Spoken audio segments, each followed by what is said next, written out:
Hello everyone, thank you for joining us today. This is our live information session providing an overview of St. Bonaventure University Online's Master of Business Administration degree program. Before I introduce our panelists and speakers for you today, I would like to go over a couple of quick notes. Today's event is being recorded for future viewing. We will be emailing out the recording to you within 48 hours of today's webinar. You will also be able to access the recording on our website, online.sbu.edu. You are currently in a listen-only broadcast mode. Only our panelists are unmuted and able to speak. If you have questions, please type them in the questions box in the GoToWebinar window and click Send. We will have a Q&A session with our panelists after the presentation. Feel free to type your questions in during the presentation, and we will address them accordingly during the Q&A session. We are joined today by a great group of panelists. We have 3 featured speakers today, starting with Dr. Matricia James, Dean of St. Bonaventure University School of Business, Dr. James Mehar, Associate Professor at SBU's School of Business, and Elizabeth Matern, Visiting Assistant Professor at SBU's School of Business. Our 2 guest speakers today are Gina Heimbecker, Online Admissions Advisor at SBU, and Kristen Lefevre, Online Admissions Advisor at SBU. We're also joined by our special guest, Ariana Mushanovic, Online Student Success Advisor at SBU. Ariana is here to answer any questions you may have related to the online classroom or online experience as an SBU online student.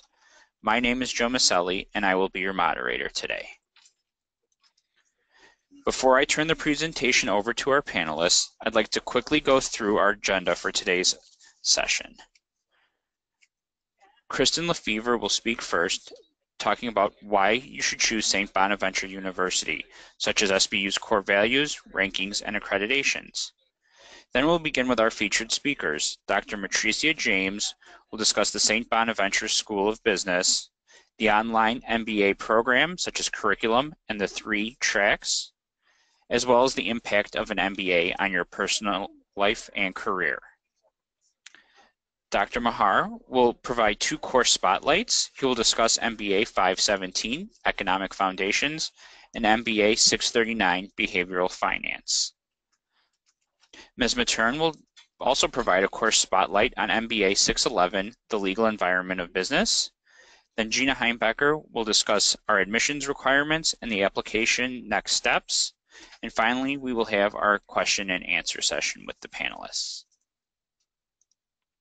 I will now turn it over to our online admissions advisor, Kristen Lefevre, to discuss why to choose St. Bonaventure University.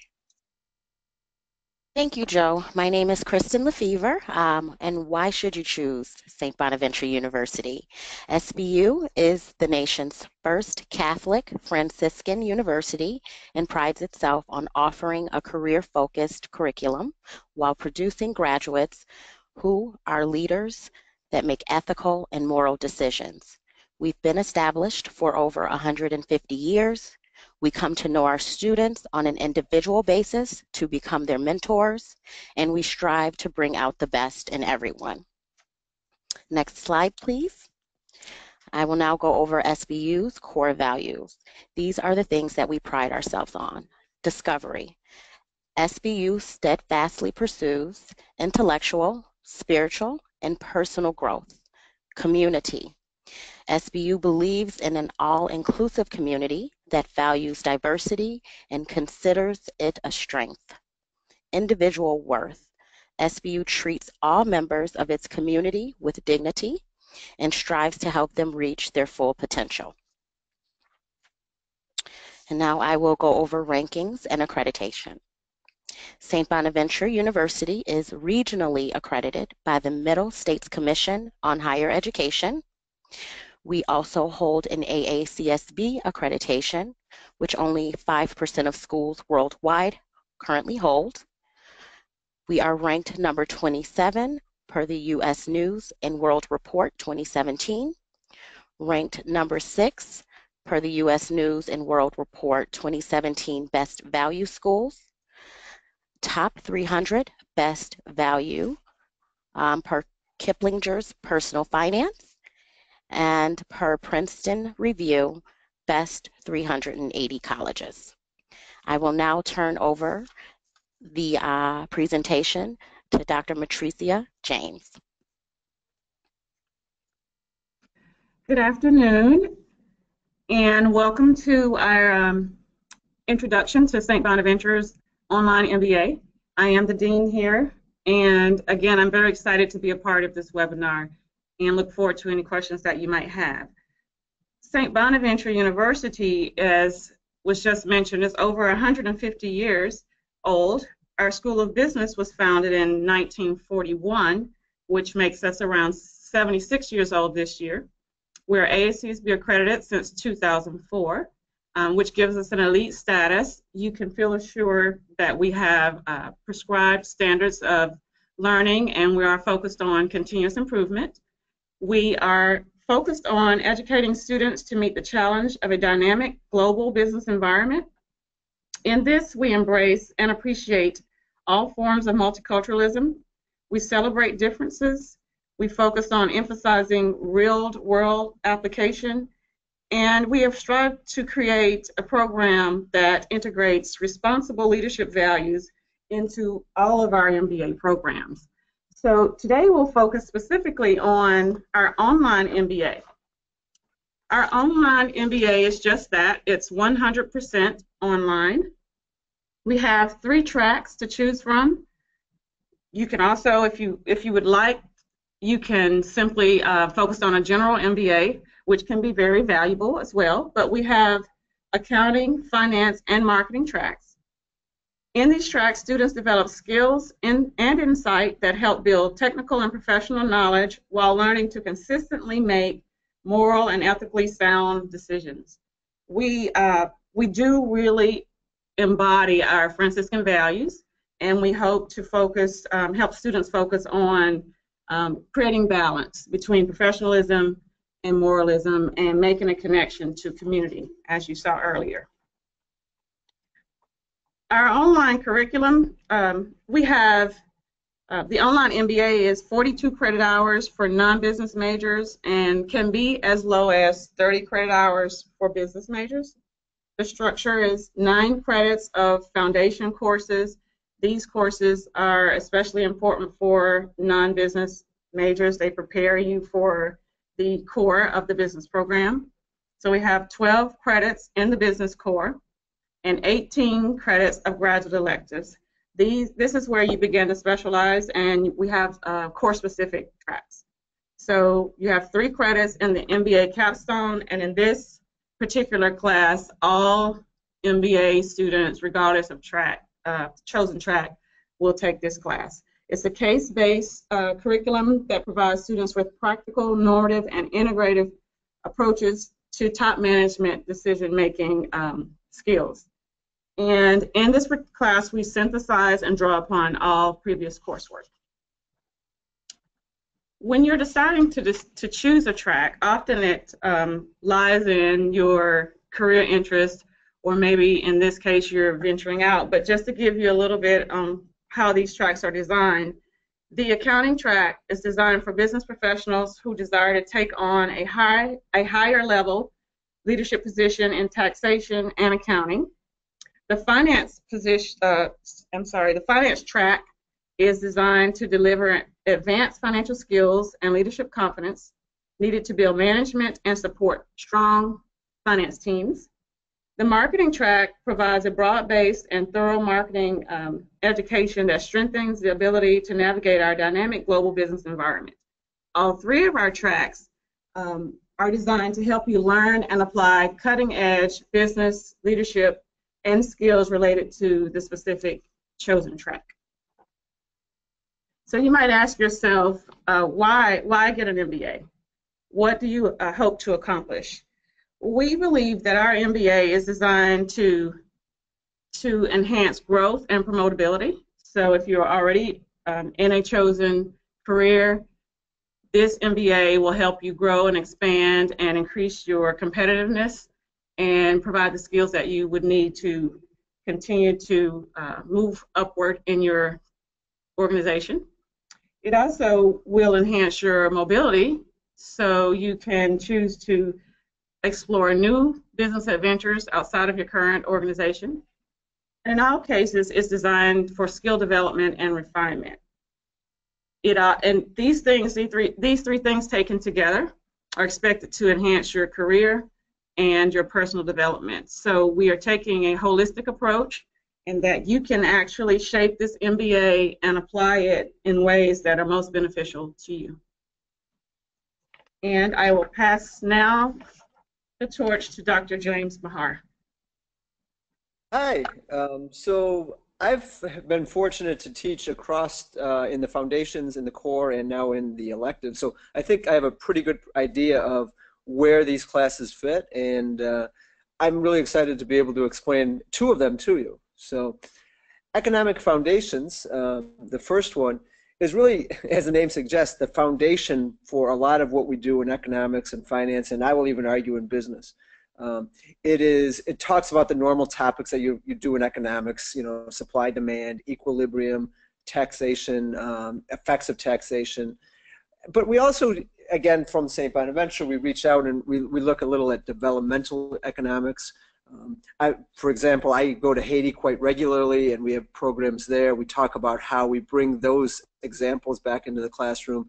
And I think it's really, last year I know we had Haitian students who happened to be on campus. They did a live class as well. So there's a lot of interactions here, and it really does set a good foundation.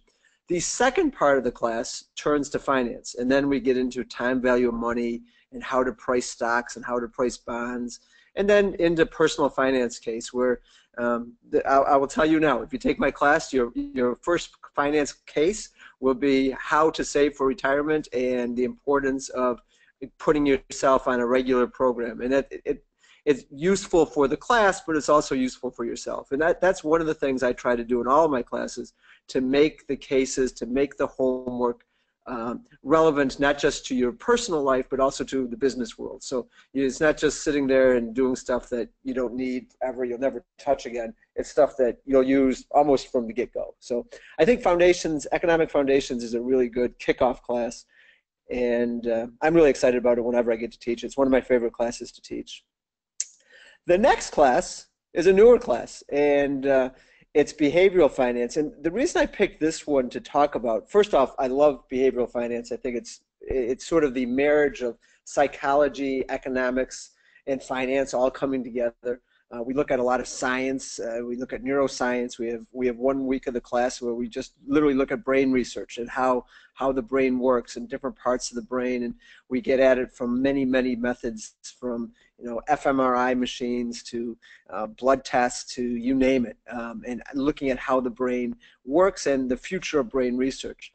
And that's really interesting, but I think if it was just that, it would be in a psychology class. What makes this different is we look at how we make decisions and how those decisions impact our investment decisions, corporate finance decisions, and just daily life decisions. There's lots of evidence that people don't save for retirement as much as they should because they don't want to admit they're getting old. People, they trade more than they should because they think they can beat the market and they're overconfident.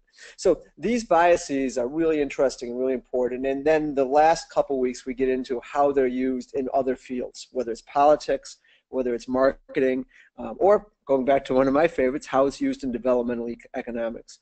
So all of that said, the reason I picked this class to talk about is one of the things that that online educations allow us to do is to really change the paradigm, and not just me lecturing to you as it would happen in an in-person class. The way we've designed this class is that you are going to a conference, and imagine a conference, and you go to all of these different speakers, and exact same thing, but we do it for 7 weeks. And we have different speakers, some of whom I'm recorded, some of them are just people, professors at other universities, etc. And we tie it all together, and each day, which is actually a week in class time, we go through and report back to everyone on what you learned. And the whole class, if you will, is a role-playing game where you are sent by your boss to come up with how behavioral finance can impact your company. And the big report at the end is exactly that. You write up a company, and it can be fictional if you don't want to use your own company, but I would encourage you to use your own and get some double use out of it. And then how behavioral finance topics can be used at your business. So really a fun class. It's just a blast, and I really love that class. So, and again, I think it's one of the things that we couldn't really do as well in an in-person environment. So that's my 639 for you.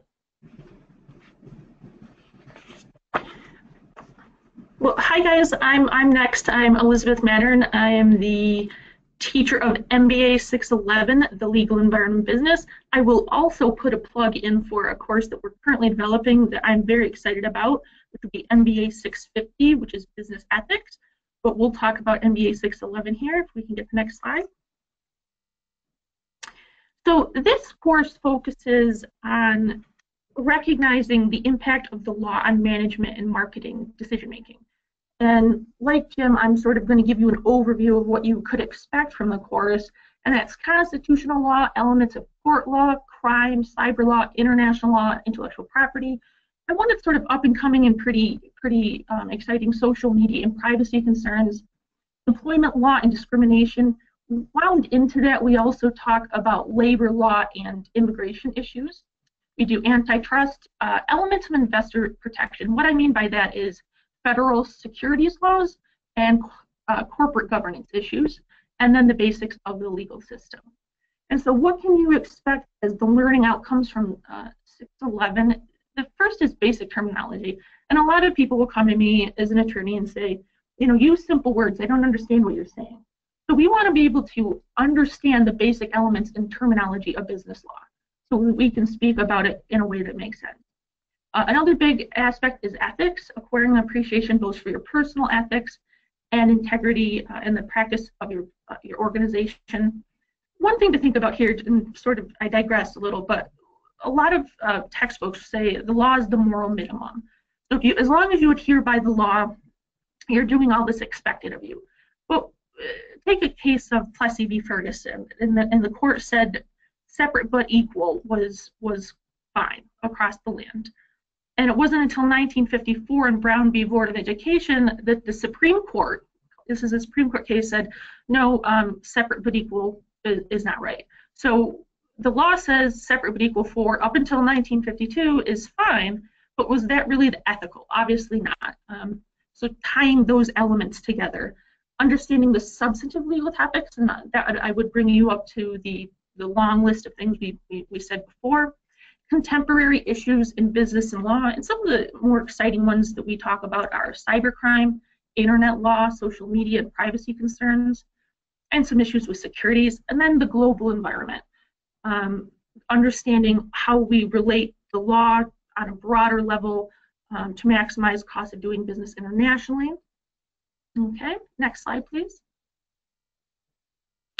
And then how do you apply this in your career? So the broad overarching theme of 611 is managing legal risk.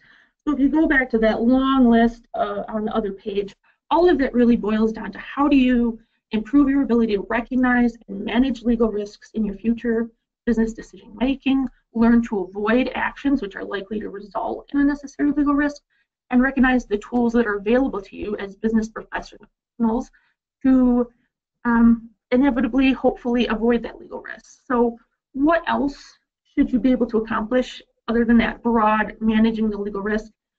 Well, dealing with government agencies, protecting intellectual property, whether that's copyrights, trademarks, patents, all of those things we discussed, avoiding antitrust traps and product liability issues, addressing employment and labor relations issues, including employment discrimination. And this is really a key one for a lot of students when they come into class, like, and very interested in that topic, and there's a lot of potential legal risks, very publicity and expensive ramifications with that, social media and privacy concerns for your organization, and then just generally utilizing the legal rules and ethical constraints to make those sound business decisions.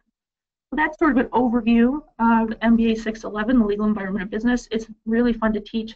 Some of the aspects that we do, we have group projects that are pretty interesting. We look at very recent Supreme Court cases. The students read them and then present their findings and write a short paper about did they agree with the court's decision. So going back to, well, what is legal versus what is ethical, and they sometimes say, no, the court got that wrong, or I agreed with the court's decision. So it's sometimes the first exposure that students have had to analyzing legal cases and looking at it both from a legal and an ethical perspective. So I love teaching it, and I hope some of you might consider taking it in the future.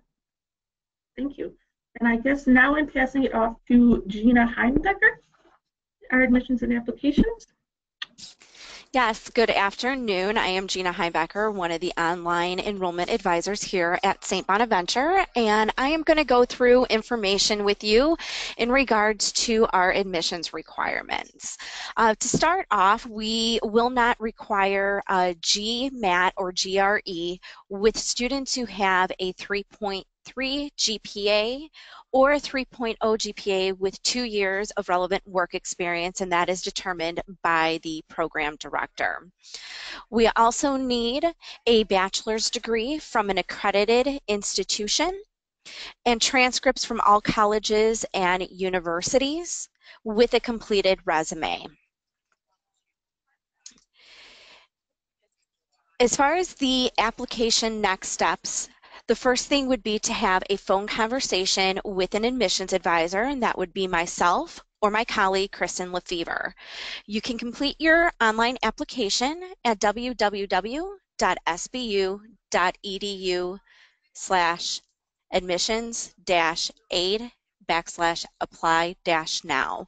With our application, there are no application fees. And we would need those official transcripts, which we do accept electronic or paper documented form, and a resume. Our next term is going to begin July 3rd, with the application deadline being June 16th. Please contact admissions to learn more or to begin your application. Our email address is admissions@online.sbu.edu or call us at 844-424-4960. Great. Thank you, everyone, for your presentations. We will now go ahead and begin our Q&A. Again, please type your questions in the questions box in the GoToWebinar window and click send. You can go ahead and ask questions of any of our speakers and our panelists.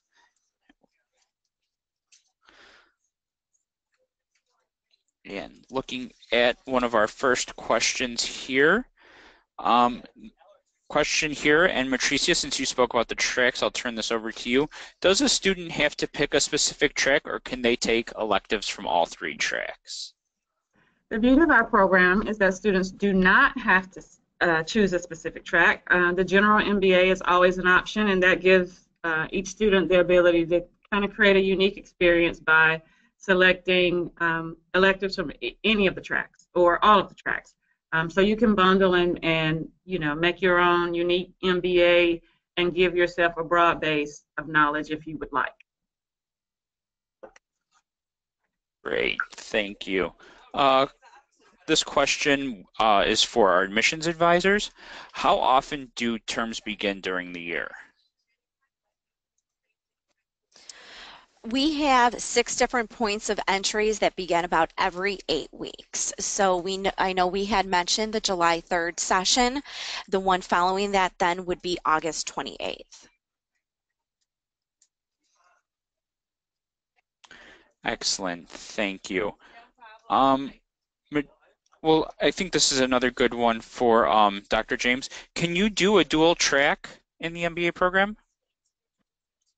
There are very few classes. There are a couple of classes that can go for any track, but depending on how you and your advisor manage your required courses. As you can see, if we go back, there was a previous slide that showed the structure where there are 18 credits of electives, and then, so in that you generally choose course specific. There are 1 or 2 classes that count for both, so it would be difficult without adding some extra credit hours.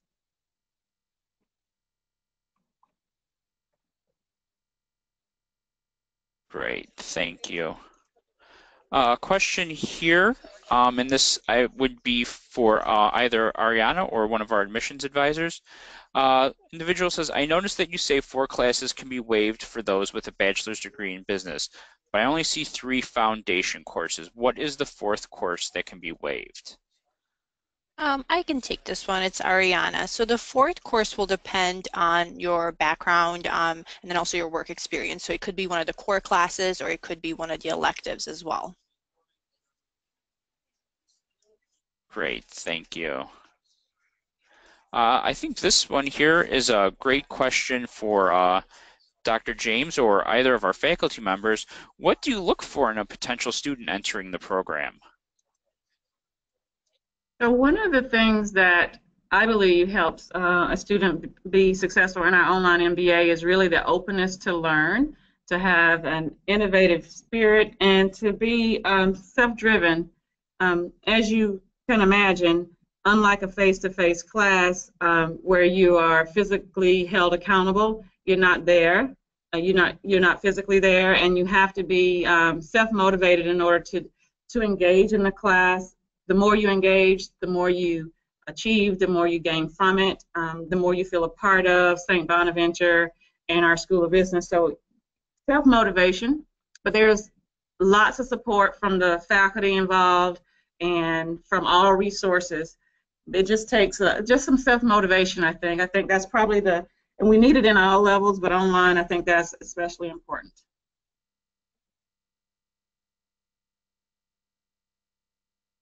Great, thank you. We have a question here. Do you have any dates over the summer that a person could come visit and meet the faculty of the MBA program? We can certainly schedule visits. In fact, I like hearing that. I think that's exciting. We do have faculty on campus. I'm here from time to time, although we don't have preset dates, but you could coordinate through Ariana or your advisor or admissions, and we can set up time, certainly. We welcome all students to campus. Can I just jump in? I live in Olean, so I'm here 90% of the time I'm on campus or around at least. So with a phone call or text, I can be on campus within a half hour pretty much whenever. This is Elizabeth. The same applies to me. I live in Olean, and I can be on campus within 10 minutes. So I think the reason for the pre-scheduling is to make sure that you can see both Beth and Jim and maybe some other faculty as well, and to ensure that there aren't already scheduling conflicts. But it's not difficult at all for us to coordinate for students to join us on campus.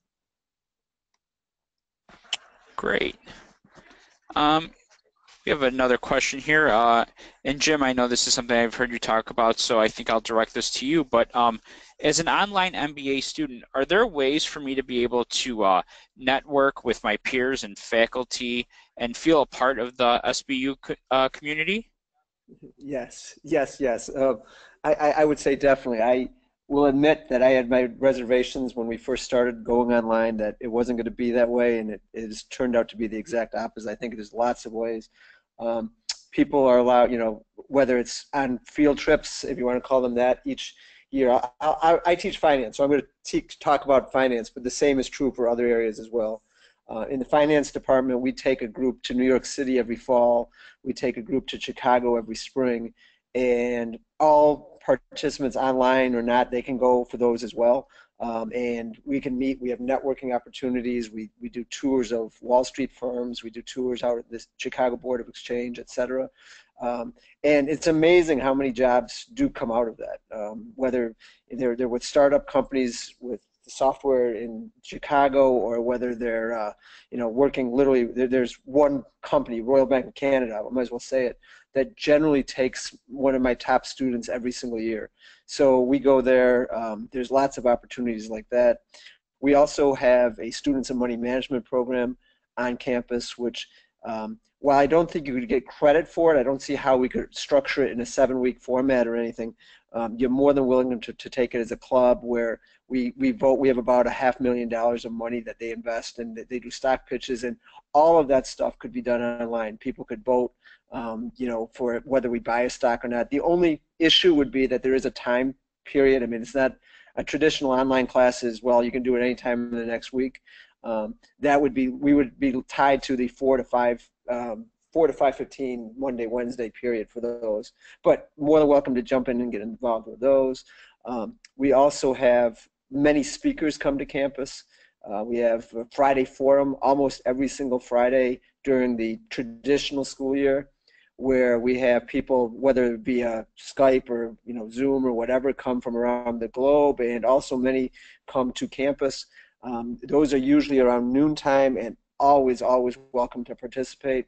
We've had major speakers at the university that most of them stream, and people can get involved and go to those. And in fact, what I've done in my classes is put those up as extra credit assignments. So if this spring, for instance, we had we had a couple speakers, and in my classes they just did a 2-page report on the speaker, and I was shocked that people loved, just loved it. Like, oh, thank you, this was the best speaker I've heard. Thank you so much. Just really added to the class. So lots of ways to get involved. And also, I'm going to just throw out there, I also run a group called Bonner Responds, and we do work in Haiti and other places, and all around the country, really.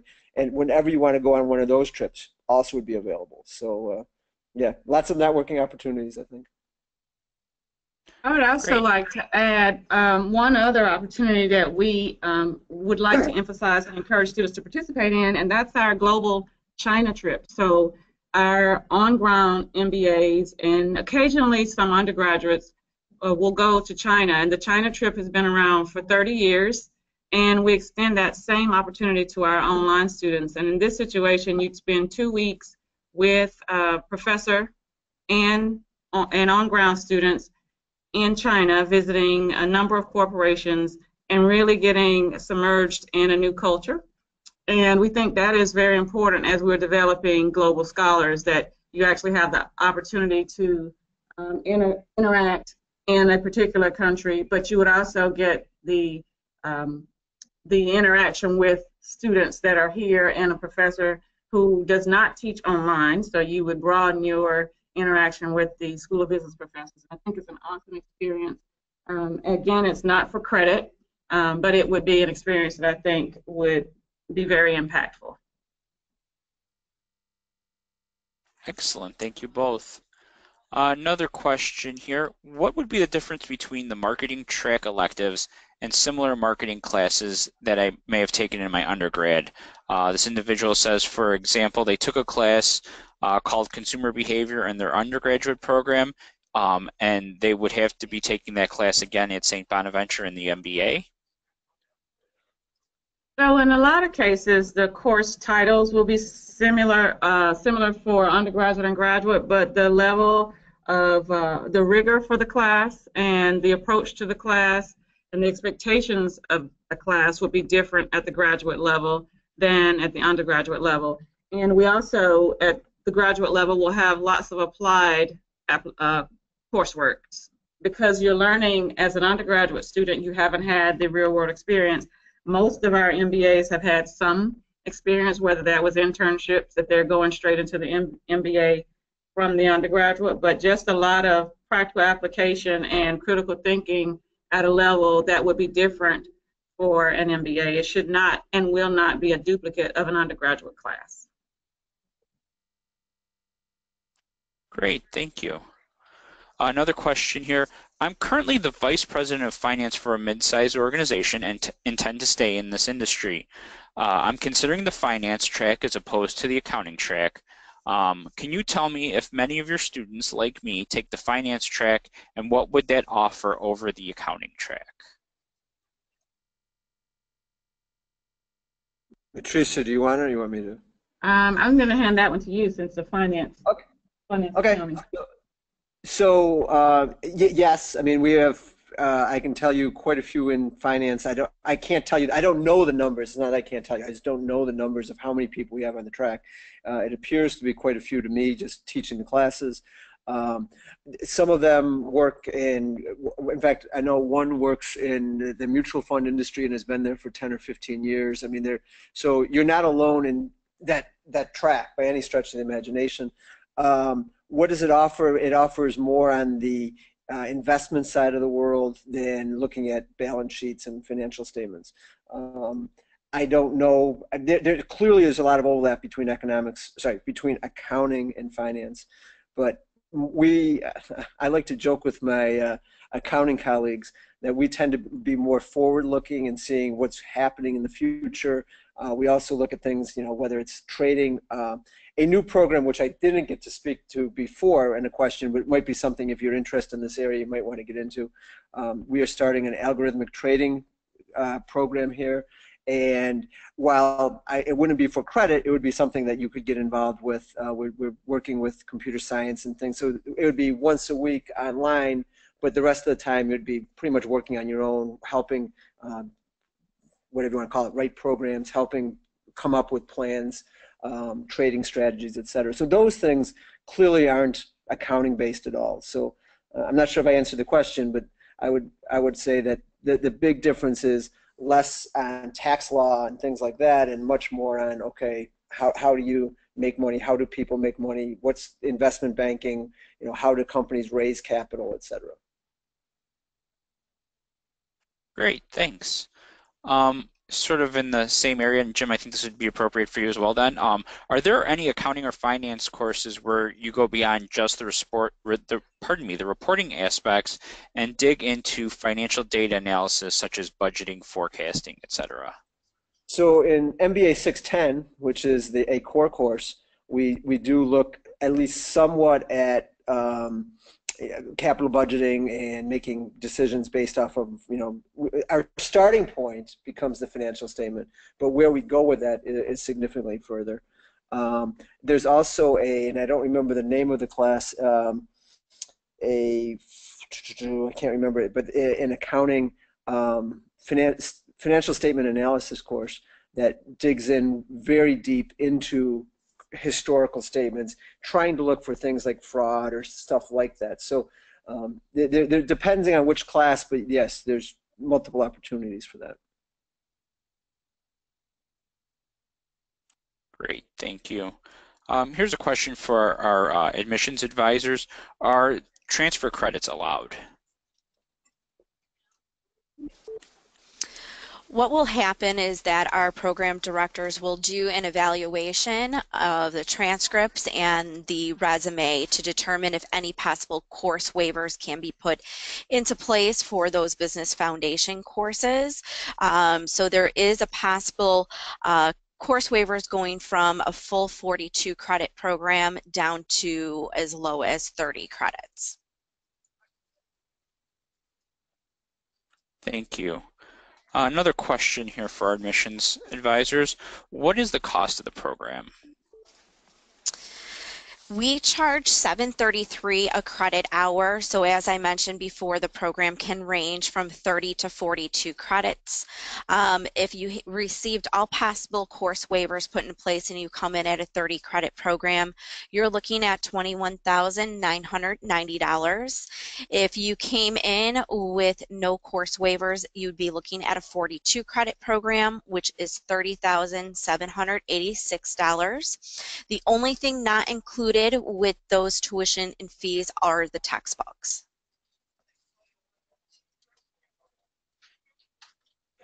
Great, thank you. Let's go ahead and that right now looks like it was our last question, but let's go ahead and take a minute in case anyone else has some additional questions.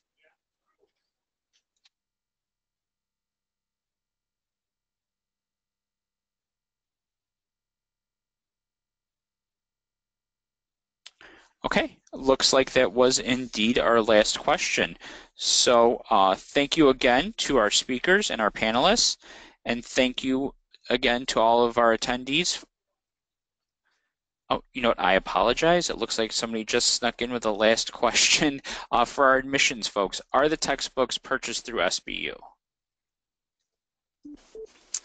We do advise our students to go through, our professors do provide the textbooks that are required to go through SBU's library and be able to order those through the bookstore. Of course, students are more than welcome to look at other sources for ordering textbooks, but we highly recommend using SBU's textbooks to make sure that you're getting the correct ones in place and the correct versions and editions. Great, thank you. Okay, and that looks like it actually was our last question there. So again, thank you to our speakers and panelists. Thank you all again for taking the time to join us today. We hope you found today's session helpful and informative and that your questions were answered. You can always reach out to your online admissions advisor, Kristen or Gina, for any other questions or assistance you may need. Again, today's presentation and question and answer session were recorded, and that recording will be emailed out to you. You will also be able to access through our site at online.sbu.edu. Thank you and have a great rest of your day. Thank you, guys.